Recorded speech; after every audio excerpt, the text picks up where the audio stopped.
નમસ્તે દોસ્તો, મારું નામ લક્ષ્મી છે. હું વિધવા છું અને મારી ઉંમર 26 વર્ષની છે. મારા ઘરની આર્થિક સ્થિતિ ખૂબ નબળી હતી.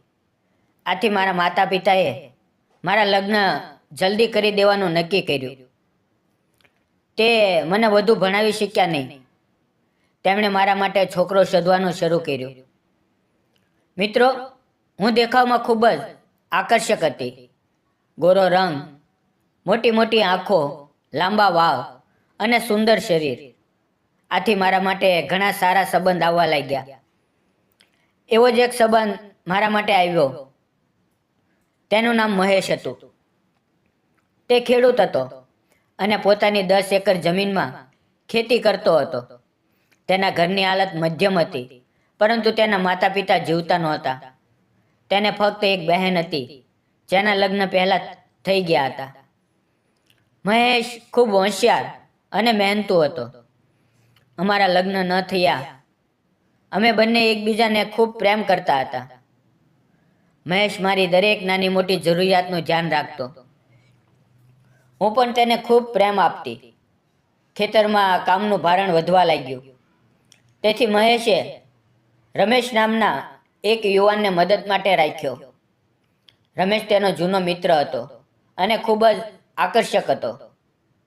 જ્યારે અમે બજારમાં જતા કે કોઈ કામ માટે બહાર હોઈએ, ત્યારે રમેશ એકલો ખેતર અને ઘરની દેખરેખ રાખતો. મહેશને રમેશ પર સંપૂર્ણ વિશ્વાસ હતો, કારણ કે તે ખૂબ ઈમાનદાર હતો.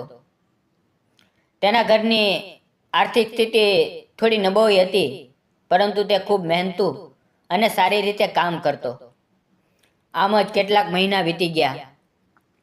અમારા લગ્નને લગભગ 1 વર્ષ થઈ ગયું હતું. એક દિવસ મહેશ અને રમેશ ખાતર અને બીજ લેવા શહેર ગયા હતા. તે દિવસે રાત્રે ખૂબ વરસાદ પડી રહ્યો હતો અને રસ્તા પર અંધારું હતું.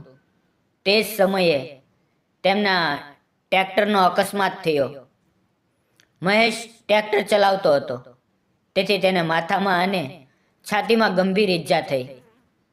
રમેશ તેની સાથે હતો.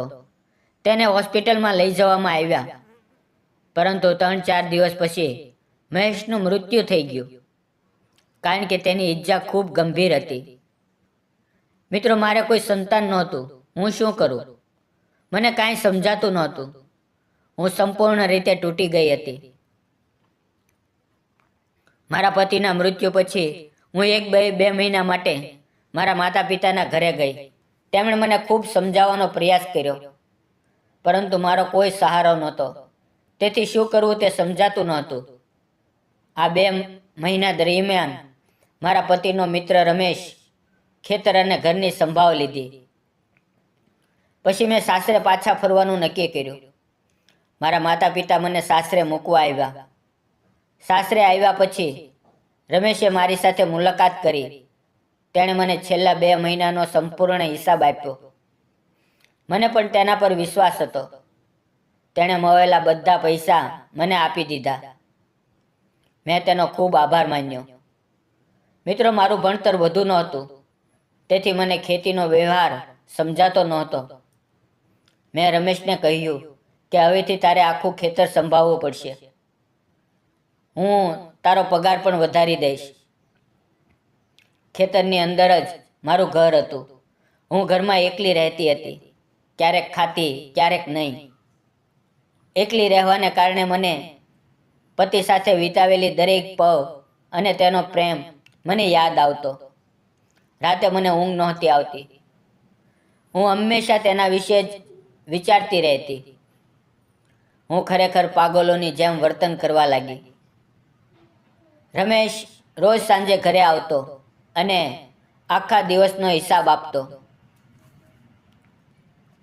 જો કોઈ ખાતર કે બીજ મંગાવવું હોય તો તે જાતે ઓર્ડર કરી લેતો. આમ જ દિવસો વીતવા લાગ્યા. હું ખૂબ કંટાળી જતી હતી. રમેશ સાથે થોડીવાર વાત કરું તો મન હળવું થતું. એક દિવસ મેં નક્કી કર્યું કે હું ઘરમાં એકલી રહું છું, તો શા માટે નહીં રમેશ સાથે ખેતરમાં જઈને થોડી વાતો કરું અને થોડી મદદ પણ કરું. કારણ કે એકલા તેના પર ઘણું કામનું ભારણ હતું. હવે બીજા દિવસથી હું ખેતરમાં જઈને બેસવા લાગી. રમેશ મને કોઈ કામ કરવા દેતો નહોતો. તે કહેતો, તમે માલકીન છો, બસ બેસો, ચિંતા ન કરો, હું બધું સંભાળી લઈશ. હું તેની સાથે વાતો કરતી. ધીરે ધીરે અમારી વાતો વધવા લાગી. અમારી નજરો મળવા લાગી. રમેશ પણ મારી સાથે પ્રેમથી વાતો કરતો. તે મારું ખૂબ સન્માન કરતો. એક દિવસ વાતોમાં જ હું તેને તેના પરિવાર વિશે પૂછવા લાગી. મેં પૂછ્યું, રમેશ, તારા ઘરમાં કોણ કોણ રહે છે? તારા લગ્ન થઈ ગયા છે? રમેશે કહ્યું, મારા ઘરમાં હું, મારી મા અને પિતા, અમે 3 જણા રહીએ છીએ. અમારા ઘરની હાલત ખૂબ ગરીબ છે. મારી પાસે જમીન નથી, તેથી કોઈ છોકરી મને આપવા તૈયાર નથી. મારી ઉંમર 29 વર્ષની થઈ ગઈ છે. મેં કહ્યું, તારો સ્વભાવ આટલો સારો છે, તને હજુ સુધી છોકરી મળી જવી જોઈએ. પરંતુ રમેશે કહ્યું, આજકાલ સારો સ્વભાવ લોકોને પસંદ નથી. લોકોને જમીન, પૈસા કે સ્થિર કમાણી જોઈએ. આમ અમારી વાતો ધીરે ધીરે વધતી ગઈ. રમેશ દેખાવમાં ખૂબ સારો હતો. તેની સાથે વાતો કરીને હું મારા પતિના દુઃખમાંથી બહાર નીકળવા લાગી. હવે હું થોડી થોડી પહેલા જેવી થવા લાગી હતી. પતિના મૃત્યુનું દુઃખ હું ભૂલવા લાગી અને રમેશ તરફ આકર્ષાઈ રહી હતી, કારણ કે તેનો સ્વભાવ ખૂબ સારો હતો. પણ એકવાર હું અચાનક બીમાર પડી. મેં ઘરમાં પડેલી દવાઓ લીધી, પરંતુ કોઈ ફરક ન પડ્યો. ધીરે ધીરે તાવ વધવા લાગ્યો. રમેશ સાંજે ઘરે આવ્યો. તે દિવસે હું ખેતરમાં ગઈ નહોતી. તેણે પૂછ્યું, શું થયું? મેં કહ્યું, સવારથી તાવ છે, પણ ઓછો થતો નથી. તેણે મારા માથે હાથ મૂકીને જોયું. તાવ ખૂબ હતો. તે મને તરત હોસ્પિટલ લઈ ગયો. ડૉક્ટરે જોઈને કહ્યું કે ડેન્ગ્યુ થયો છે, તેથી 4-5 દિવસ દાખલ રહેવું પડશે. રમેશે કહ્યું, હું તમારી સાથે રહીશ. ડૉક્ટરે મને દાખલ કરી લીધી. રમેશે મારા માટે ખૂબ દોડધામ કરી. દવાઓ લાવવી, બધું કામ તે કરતો હતો. 5 દિવસ અને રાત તે મારી સાથે જ રહ્યો. ઘરે પણ ન ગયો. તેણે ફક્ત ઘરે સંદેશો મોકલ્યો કે મારી માલકીન બીમાર છે, તેથી હું હોસ્પિટલમાં છું. તેની આ સંભાવ જોઈને મને તેના માટે એક અલગ જ અપનાપો લાગવા લાગ્યો. તેના પ્રત્યે આકર્ષણ થવા લાગ્યું. 5 દિવસ પછી ડૉક્ટરે મને ડિસ્ચાર્જ આપ્યો. રમેશ મને ઘરે લાવ્યો. હજુ પણ મારા શરીરમાં થોડીક નબળાઈ હતી. હવે રમેશ તેના ઘરેથી મારા માટે ખાવાનો ડબ્બો લઈ આવતો.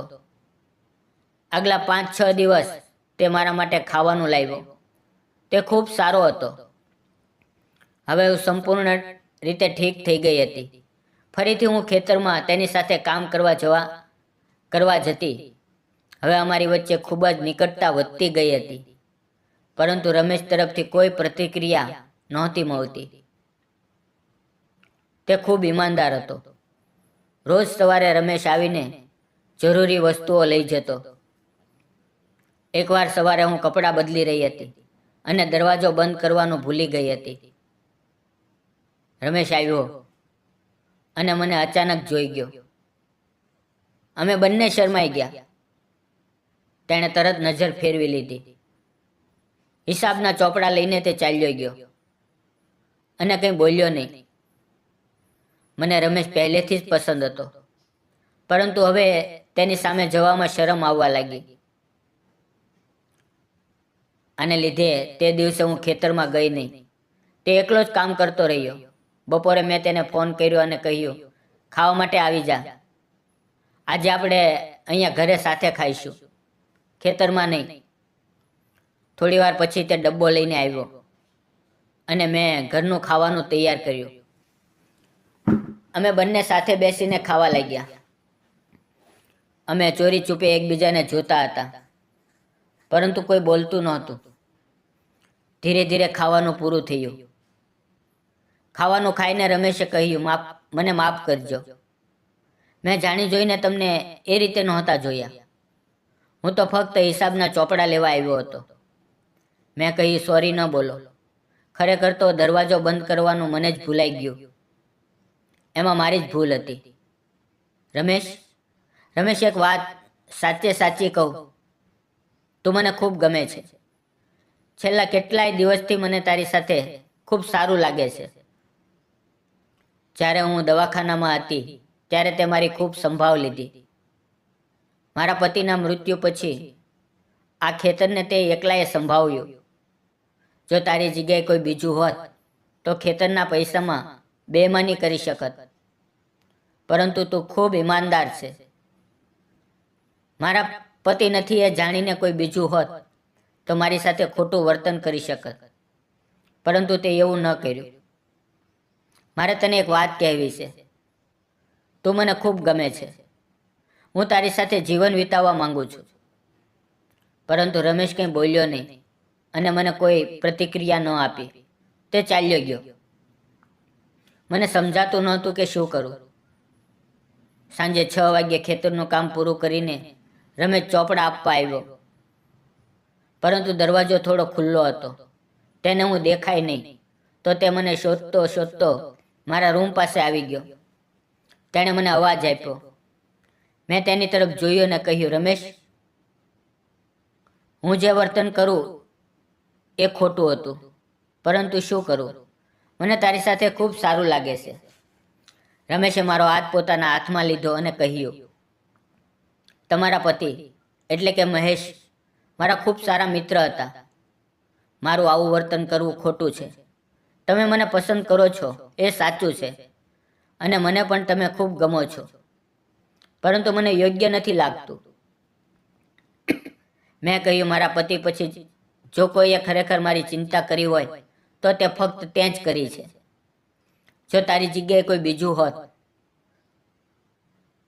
અને મારી સાથે ખોટું કરત તો તને કેવું લાગત? હવે અમે બંને એકબીજાને સમય આપવા લાગ્યા. અમે એકબીજાને વધુ સારી રીતે જાણવા લાગ્યા. ત્યારે મેં નક્કી કર્યું કે જો હું રમેશ સાથે લગ્ન કરી લઉં તો રમેશને કોઈ છોકરી નથી મળતી અને હું વિધવા છું. તો અમે લગ્ન કરીએ તો તેનો પણ પ્રશ્ન હલ થઈ જાય. એક દિવસ જ્યારે રમેશ બપોરે ખાવા આવ્યો, અમે બંનેએ નક્કી કર્યું કે અમે લગ્ન કરીશું. થોડા દિવસોમાં અમે લગ્ન કરી લીધા. હવે હું, રમેશ અને તેના માતા પિતા અમે બધા સાથે રહીએ છીએ. અમે એકબીજાને ખૂબ પ્રેમ કરીએ છીએ. મને એક પતિનો સહારો મળ્યો અને રમેશને એક સમજદાર પત્ની મળી. અમે બંને અમારા જીવનમાં ખૂબ ખુશ છીએ. દોસ્તો, જીવન આપણને ક્યારેક ઘણું દુઃખ આપે છે, કંઈક ખોવાઈ જાય છે, પરંતુ એ જ દુઃખમાંથી સાચો પ્રેમ અને સાચો સાથ મળે છે. રમેશ જેવી વ્યક્તિ પર ભરોસો કરવો એ કોઈ ભૂલ નથી, પરંતુ એ બીજી તક માટે ઊભા રહેવું છે. પ્રેમ ફક્ત પહેલી વાર જ થાય એવું નથી. એ સાચી વ્યક્તિના કારણે ફરીથી થાય છે અને પછી આખી જિંદગી ટકે છે.